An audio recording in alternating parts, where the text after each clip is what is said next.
Bonsoir à toutes et à toutes, bienvenue dans Libre Ensemble. Je suis ravie de vous accueillir pour ce nouveau rendez-vous de la laïcité. On va parler d'un livre ce soir, Ce que le fleuve doit à la plaine. Et ce livre, on le doit à Alain Lallemand. Libre Ensemble, Catherine Ax, Jacques Nizan. Bonsoir Alain Lallemand. Bonsoir. Alain Lallemand, vous êtes journaliste, grand reporter de guerre et romancier. Grande signature du Soir depuis 1990, ancien correspondant de guerre donc. Vous avez fait la Yougoslavie, la Colombie, le Congo, l'Afghanistan, l'Irak, le Libéria, la Crimée. La Crimée dont on va reparler.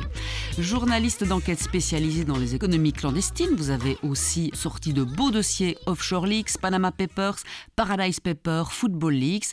Et vous suivez depuis 2018 les politiques culturelles avec un intérêt particulier pour l'édition. Tiens, entre autres, Mani, vous êtes un auteur-romancier qui assure la critique hebdomadaire des livres de poche. On vous doit La femme héroïne, Ma plus belle déclaration de guerre et Dans la jungle, Dieu dansait, L'homme qui dépeuplait les collines, entre autres. Là, ce sont vos romans, mais vous avez d'autres essais également et beaucoup d'articles, on l'a dit. Vous revoici avec un nouveau roman, Ce que le fleuve doit à la plaine. J'ai envie de commencer à vous faire mieux connaître par nos auditeurs. Qu'est-ce que le romancier doit au journaliste, tout d'abord, Alain Lallemand ?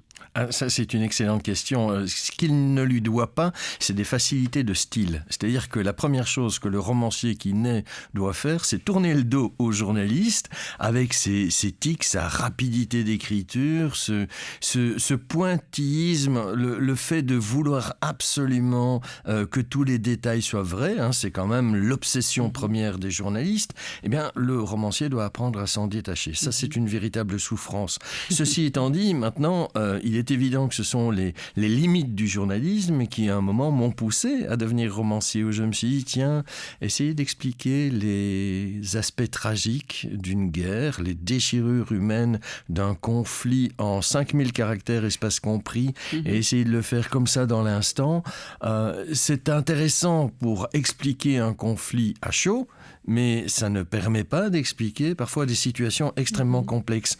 Et donc, j'en suis venu à m'intéresser à des formats longs, et puis à des formats extrêmement longs qui avaient le grand bonheur de pouvoir résumer des choses extrêmement complexes, de passer sur les détails pour aller à l'essentiel et par ailleurs de pouvoir protéger l'identité des sources.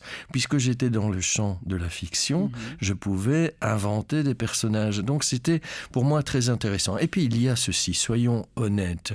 Si demain je dois faire un essai, un ouvrage, une enquête de journaliste de 3500, 400 000 caractères qui vous donne tous les détails sur le conflit en Crimée, mais vous allez vous endormir après 10 pages. Si j'en fais un roman dans lequel je vais glisser grosso modo les mêmes informations en essayant de dynamiser tout cela, d'y donner une émotion, d'y faire passer l'intelligence émotionnelle, eh bien vous risquez de m'accompagner jusqu'au terme de l'histoire et d'y trouver un bonheur. D'y trouver un bonheur qui vous aura marqué émotionnellement, et donc cela va également marquer votre souvenir. Si je vous parle de la Crimée, en vous racontant l'histoire d'une amitié, comme je le fais dans Ce que le fleuve doit à la plaine, des histoires d'amour croisés, des problèmes de trahison, des grands doutes existentiels, ça va avoir un écho chez vous. Même si vous êtes belge, francophone, vous allez vous dire mais c'est quelque chose que mes parents ont connu, ou que j'ai connu, ou qu'on risque de connaître, ou qu'on va connaître dans notre environnement proche, et ça va vous rester dans la tête. Et donc, voilà, ce que le journaliste doit au romancier, en écho à Ce que le fleuve doit à la plaine, eh bien c'est ça. Je dois bien avouer aussi que vous vous faites plaisir, votre écriture est terriblement descriptive et on prend un plaisir dingue à s'immerger. J'imagine que c'est ça aussi, en plus de 400 pages et pas à 400 000 signes comme vous le disiez.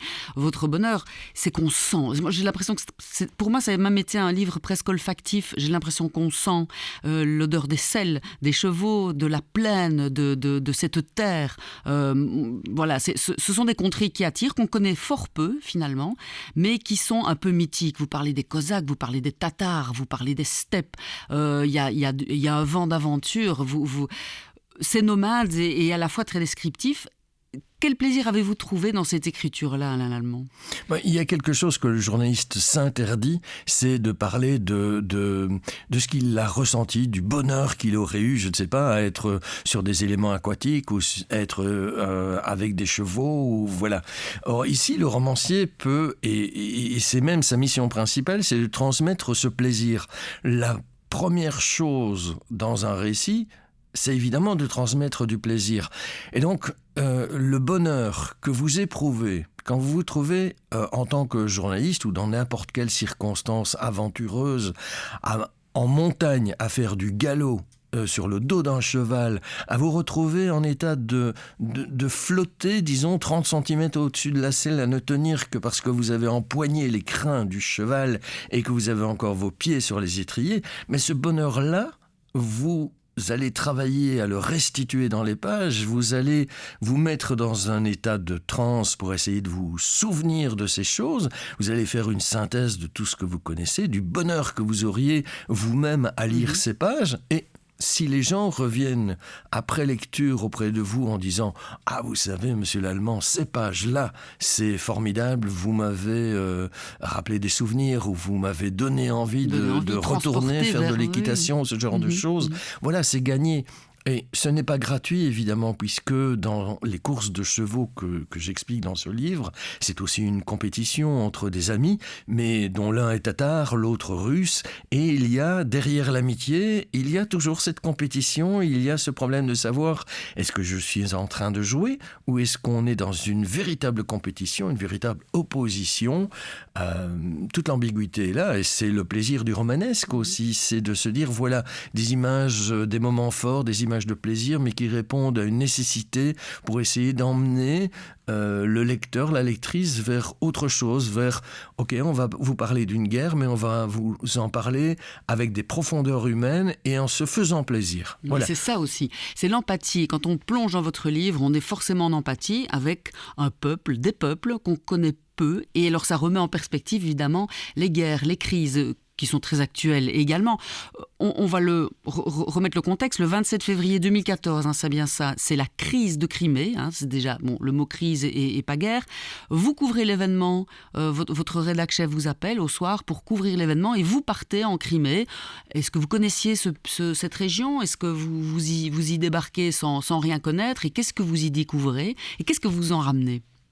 Écoutez, donc, à partir du moment où les petits hommes verts bien gentils prennent le contrôle un beau matin du Parlement de Crimée, on découvre les images... Petits hommes verts, pourquoi ? Petits hommes verts parce qu'ils sont en vert, parce qu'ils n'ont pas d'insigne, parce qu'ils sont anonymes, on ne sait pas d'où ils viennent. C'est un cas très rare. C'est la seule correspondance de guerre où j'aurai en face de moi des hommes armés qui seront respectueux. On ne va pas entendre tirer au début du conflit, mais la Russie ne revendique pas l'invasion. La Russie ne parle pas d'ailleurs d'invasion les premiers jours. Donc on ne sait pas du tout ce qui se passe. Mon rédacteur en chef m'envoie directement là-bas. Il faut savoir qu'à titre privé, j'ai eu quelques petits ennuis dans une autre vie avec les autorités russes. Donc pas question de passer par Moscou. Petite parenthèse, note de la rédaction sur un gros dossier sur la mafia russe. Voilà.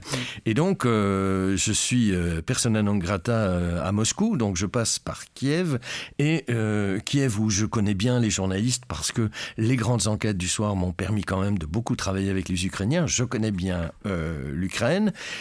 Mais la Crimée, je ne connais pas du tout. Et la Crimée, c'est un peu la côte d'Azur de l'Ukraine. C'est aussi un territoire qui a une histoire très particulière, enclavé dans la mer du Nord.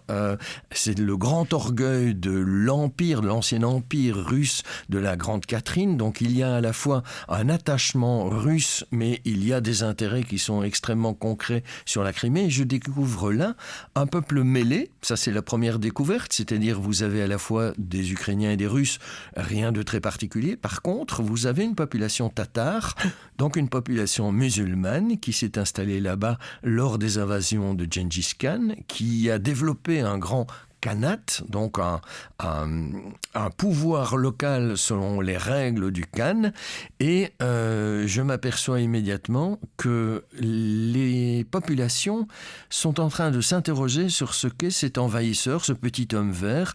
Est-ce qu'il vient pour épauler ou combattre les Ukrainiens ? Est-ce qu'il vient pour épauler ou combattre les Russes ?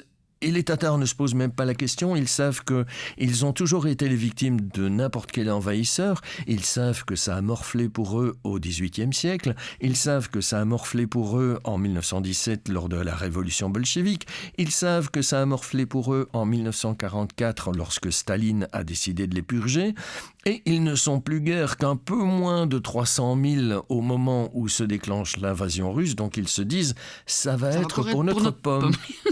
Et ils n'ont pas tort, puisque si moi je n'ai pas vu d'exactions à l'égard des populations tatars, les exactions vont commencer un mois après l'invasion, disons au mois de avril-mai 2014, où on va retrouver des corps torturés, on va retrouver des députés tatars pendus. Il va y avoir des disparitions, donc de nombreux corps qu'on ne va pas retrouver, et donc il va y avoir un mouvement d'exil. S'ils étaient 281 000 à peu près avant l'invasion, aujourd'hui ils sont à peu près 150 000. Donc il y a eu un grand départ vers la Turquie, vers les autres populations. Et pourquoi ? Parce qu'ils sont musulmans ? Parce qu'ils sont musulmans. Épurer le peuple... Parce qu'ils sont musulmans, parce qu'il y a beaucoup de racisme. Alors le racisme, ce n'est pas une grande surprise quand on connaît la population russe. Ce n'est pas une grande surprise non plus, malheureusement, quand on connaît la population ukrainienne. Si un jour l'Ukraine fait partie de l'Europe, il va y avoir du travail, parce que ce n'est quand même pas une population qui a le même esprit d'ouverture. Et donc, cette population qui fait l'objet de dénigrement à la fois par les Ukrainiens et par les Russes, elle va payer le prix fort de cette invasion. Et donc, moi, ce que je découvre là, c'est un terreau qui est tout à fait nouveau pour le journaliste. Je ne suis pas sûr de tout comprendre. Je dois avouer, Catherine, je ne suis pas sûr de tout comprendre. Je pense même que c'est pour cela, lorsque les autorités russes décident de couper l'espace aérien et que je suis obligé de me trouver un strapontin dans le dernier avion civil qui va quitter la Crimée, que je pars avec plus de questions que je n'avais de réponses. Et c'est sans doute ce qui va alimenter le roman. C'est-à-dire... Vous le dites, je peux vous citer ? Oui, bien sûr. Page 81. Peut-être les frères du continent se sentaient-ils polonais sous domination de la Pologne, soviétiques sous le joug des soviétiques, mais la Crimée, selon le cœur des Criméens, n'est ni russe ni juste ukrainienne, c'est une toute autre fierté. C'est un mélange de tout ça, de fierté tatare, ukrainienne, russe. On peut toujours pas s'y retrouver ?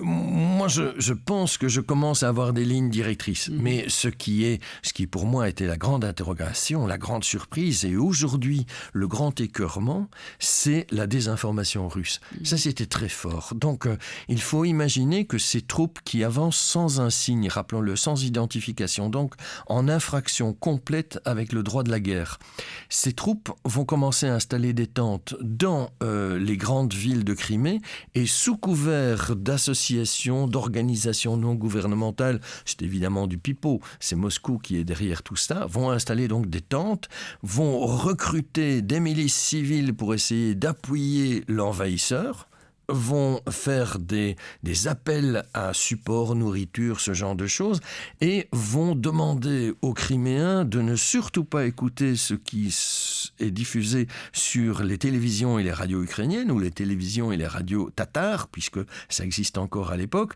Non, il faut écouter Moscou, il faut écouter la voix de Moscou, et dans la population, il y a des rumeurs qui se répandent, mais rapidement, en quelques heures, quelques jours, où on va essayer de mobiliser les gens, par exemple pour aller défendre les positions des Russes, mais aussi pour aller attaquer les positions des Ukrainiens. Donc je vois défiler, pour moi c'est absolument ahurissant.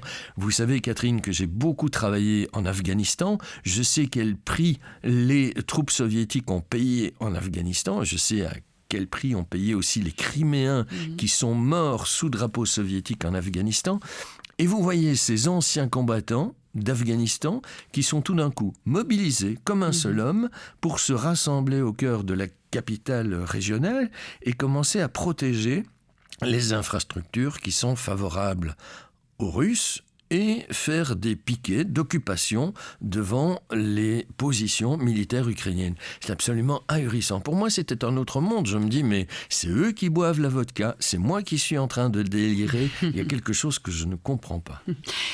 Et puis, une histoire d'amitié, évidemment, dans vos personnages, cache le Tatar, qui est le gars de la plaine, Oleg, le fleuve, l'Ukrainien, le gars du fleuve, le russophone.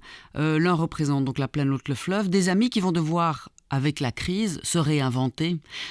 C'est évidemment le titre de votre livre, ce que le fleuve doit à la plaine. Que doivent ces populations les unes par rapport aux autres? Est-ce qu'ils étaient... Beaucoup de russophones ont vu cette arrivée des petits hommes verts d'un bon œil comment ça s'est passé? Si on veut donner une carte des populations, Catherine, 60% de la population de Crimée était déjà russophone. Pour une raison très simple, comme je l'ai dit, les Tatars ont morflé. Donc il faut savoir qu'en de 1917 à 1930, suite à la révolution bolchevique, il y a à peu près 150 000 Tatars qui vont quitter la Crimée, contraints et forcés. La même chose va se produire en 1944 sous Staline, parce que Staline va accuser les Tatars d'avoir travaillé, d'avoir coopéré, collaboré avec l'envahisseur nazi, ce qui est absolument faux. Moscou formulera des excuses après coup à la population tatare, mais toujours est-il qu'en 1944, donc, Staline provoque le déplacement forcé de 200 000 Tatars. Sur ces 200 000 Tatars, on sait aujourd'hui que dans les 2 ans qui ont suivi, 1/3 sont morts. Donc c'est absolument ahurissant comme épuration. Et aujourd'hui, donc évidemment, ces Tatars se retrouvent en position d'extrême faiblesse. Et ce sont les Russes qui ont remplacé les populations tatares qui sont devenus dominants sur la presqu'île. Par ailleurs, je vous l'ai dit, c'est la côte d'Azur de l'Ukraine. Donc c'était la côte d'Azur de l'Union soviétique. Donc tous les petits pensionnés de Moscou qui ont un peu de revenus, ils se sont installés à Yalta. Par ailleurs, et ça c'est une réalité qui n'est pas simplement romanesque, qui est historique, puisque la Crimée est ukrainienne et n'est plus russe depuis la cession avec Khrouchtchev et depuis l'indépendance évidemment de l'Ukraine en 1991, ça veut dire que Moscou, le ministère des Finances en tout cas, n'a plus d'œil, n'a plus de vision sur ce qui se passe à Yalta, dans les grands hôtels, les casinos, les structures de luxe. Ça veut dire aussi que les mafieux, qu'ils soient ukrainiens ou moscovites, peuvent très bien investir sur le littoral de Yalta, sur cette côte d'Azur criméenne, sans avoir de compte à rendre à Moscou en tout cas. Et comme l'Ukraine est une société démocratique qui se porte très mal au niveau judiciaire, c'est un peu un paradis de blanchiment.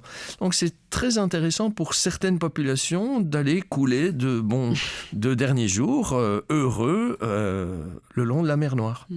Pour revenir à votre livre et ces histoires d'amour et d'amitié, c'est un peu comme dans tout conflit, évidemment. Il y a des compromissions à faire et puis il faut pouvoir survivre. Et donc, comment ça se passe dans votre roman pour que les amitiés ne se défassent pas? Est-ce que c'est le prix à payer à la guerre? Je pense que l'amitié ne se négocie pas. L'amitié, elle est là et il faudrait une trahison objective pour que l'amitié se détruise. Donc ici, dans cette histoire d'amitié, en tout cas, entre 2 hommes, c'est la fidélité à l'autre, l'absence de trahison qui va faire que, à travers la guerre, les 2 hommes vont continuer à coopérer et vont être quelque part, non pas plus forts que l'envahisseur, parce qu'on le sait, l'envahisseur a envahi, mais au moins vont pouvoir faire subsister leur amitié, quel que soit leur camp. Et puis, il y a une question que moi je pose de roman en roman, et qui est une question, je pense, existentielle, c'est est-ce qu'on a le droit d'être heureux, d'être apaisé dans une zone de guerre? C'est une question qui peut sembler un peu salaud, un peu paradoxale, mais moi, c'est mon expérience. Dans une zone de guerre, ce n'est pas la guerre tout le temps, à tous les endroits. Les choses sont mouvantes. Et les gens vivent dans un pays en guerre. Il y a des histoires d'amour qui se nouent et se dénouent. Il y a des amitiés qui se nouent et se dénouent. Il y a des enfants qui viennent au monde. Il y a des familles qui se créent. Il y a des divorces, il y a des drames. Mais il y a aussi de grandes histoires de bonheur. Et ce sont ces histoires de bonheur qui peuvent se nouer parfois avec une grande force et une grande dignité morale, parfois avec un peu moins de dignité morale, il faut l'admettre, que j'essaye de reproduire dans ce roman. Mhm. Qu'est-ce que moi je ferais si j'étais jeune homme en zone de guerre? C'est ça la question. Qu'est-ce que moi nous ferions si nous avions tout d'un coup un béguin ou si nous avions des amis à protéger? Nous sommes demain en zone de guerre. On se comporte comment? Grande question existentielle aujourd'hui en 2024 en Belgique. Eh bien, c'est la même question que les Criméens ont dû se poser en 2014 quand l'envahisseur est arrivé. Pour moi, c'est très fertile. Et puis, vous le disiez aussi, grande désinformation. On est quand même là, nous, à dépendre de nos médias, de vous, Alain Lallemand, et du regard qu'a l'Europe face à tous ces conflits. Et puis l'histoire nous l'a prouvé aussi. Parfois, on se trompe de vision. Très difficile de savoir. Et dans votre roman, les bons deviennent gentils, les gentils sont parfois mauvais. Comment faire le tri de tout ça? Lorsque vous avez écrit ce roman, est-ce que Poutine et Moscou avaient déjà mis main mise sur le reste de l'Ukraine ou pas encore? Non, pas encore. Donc, quand j'ai écrit ce roman, l'opération spéciale, comme le dit Poutine, la guerre totale à l'Ukraine n'avait pas encore commencé. J'ai achevé évidemment la relecture, j'ai peaufiné ce roman au moment où la guerre d'Ukraine avait commencé, mais l'essentiel de l'idée remonte à 2019, à un moment où moi, ce qui m'étonnait, c'est qu'on ne parle plus de la Crimée, alors qu'en 2014, on avait vu un partenaire se faire envahir. Je vais vous donner un détail, il est dans le roman, mais absolument authentique. La première fois que je prends une voiture pour relier la capitale régionale Simferopol à cette grande ville du littoral qu'on connaît tous, qui est Yalta, je suis étonné par la qualité de l'autoroute qui m'y mène. Et le guide russe me dit « Oui, c'est du très bon tarmac, merci l'Europe ». Donc l'Europe a financé la grande route qui mène de la capitale régionale à Yalta, mais au moment où les Russes envahissent, il n'y a pas de réponse. Ça pour moi c'est un grand étonnement.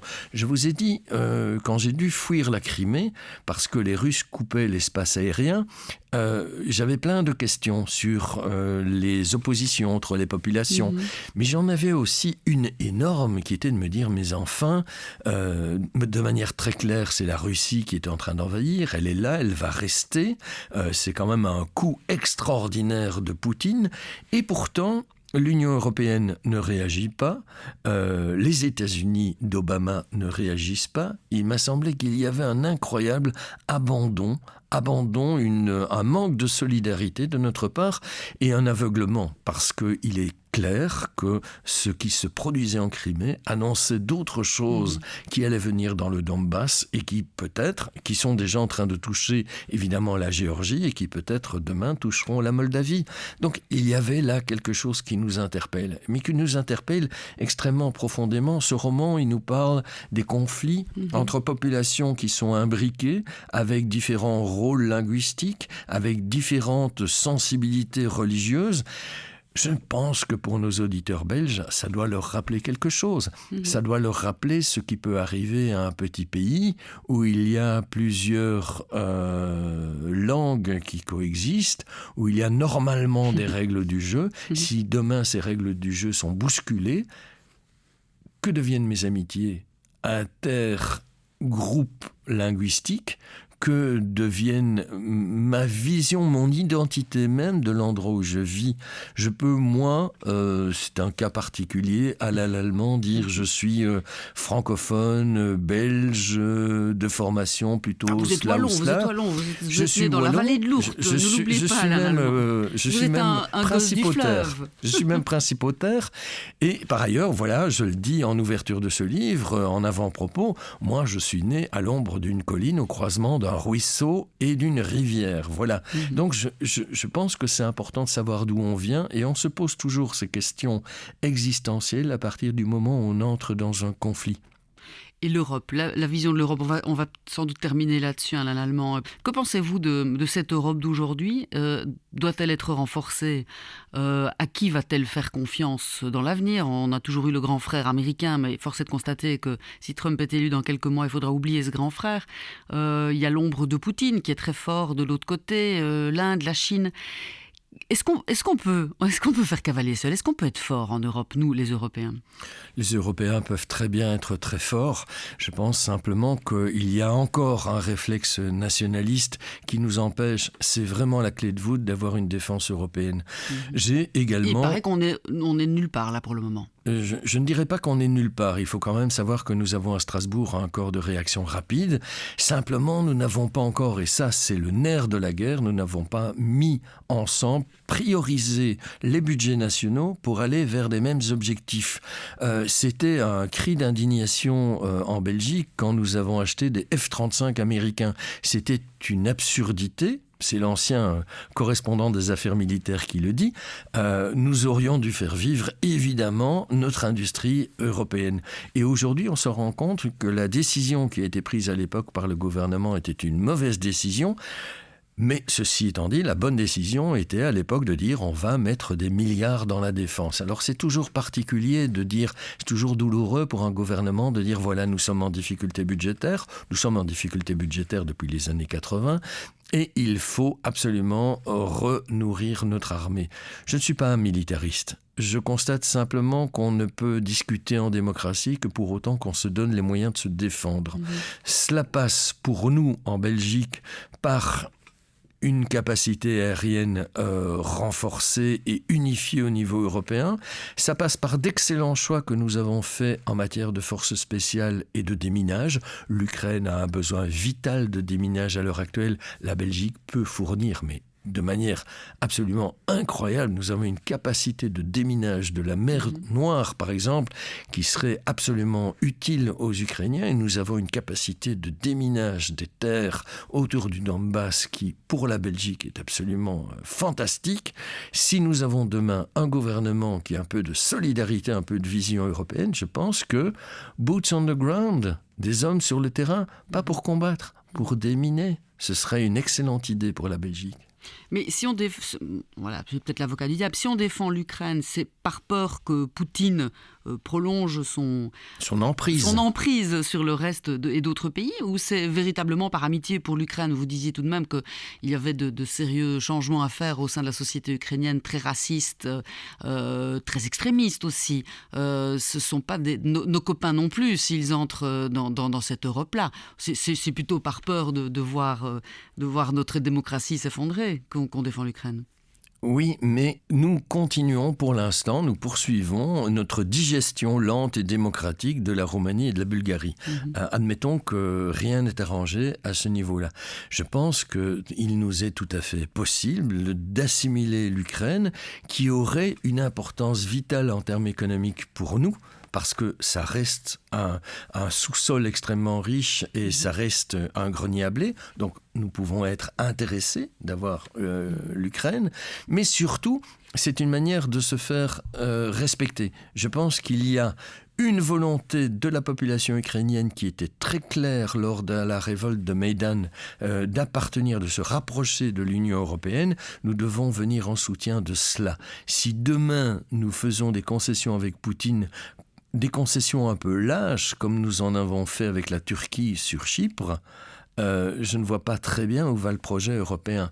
Donc je pense que c'est le moment de se réveiller. C'est le moment de se réveiller, non pas de manière belliqueuse, mais avec une solidarité bien comprise qui s'arrêtera aux frontières de l'Ukraine, quelle qu'elle soit demain, pour essayer d'intégrer aux rêves et aux projets européens des populations qui nous sont extrêmement proches. N'oubliez pas que le basculement poutinien, c'est de faire de l'ex-empire de Russie aujourd'hui un empire asiate. Ce n'est pas du tout le choix des Ukrainiens. Les Ukrainiens qui viennent, en fait, qui ont une histoire qui est rattachée à la Lituanie, puis à la Pologne, puis à l'Allemagne, n'ont aucun tropisme qui les amène vers l'Asie. Donc il est absolument légitime que ces Ukrainiens rejoignent le projet européen. Merci Alain Lallemand. Et enfin, il faut se réveiller, peut-être en eau froide du fleuve, parce que votre personnage, un de vos personnages principaux, il y a beaucoup de personnages dans votre roman, il est foisonnant, c'est Oleg, c'est un nageur en eau froide, parce que vous êtes nageur en eau froide à l'allemand. Parce que je suis nageur en eau froide, donc c'est la chose vous êtes que j'ai ces fous de Utois qui se baignent dans la Meuse par des -2, -3 degrés. Pas -2, -3, juste 0, ça suffira. Mais 0 degré, ce sont les températures hivernales que vous avez dans la Meuse belge.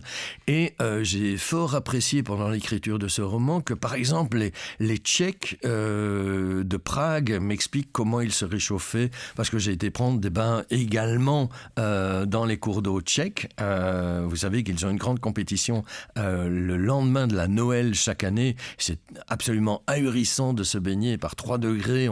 On est des centaines de nageurs et on essaie de faire la course. Ça a pour moi quelque chose d'absolument ahurissant. C'est un autre monde, nager en eau froide, et c'est quelque chose qui fait partie de cette identité slave. Donc, quelque part, pour moi, il était logique que j'essaye de projeter mes lecteurs dans une passion qui m'est tout à fait personnelle, mais qui est aussi un marqueur de l'identité russe. Voilà, il n'y a pas dans ce roman de parti pris anti-russe, anti-ukrainien, anti-tatar. Il y a juste le bonheur de partager les richesses de chacune des populations. Merci de nous avoir ravigotés par ces eaux fraîches. Merci Alain Lallemand. Donc, Ce que le fleuve doit à la plaine chez Weyrich, Alain Lallemand, à lire, à se procurer. Ça vient de sortir.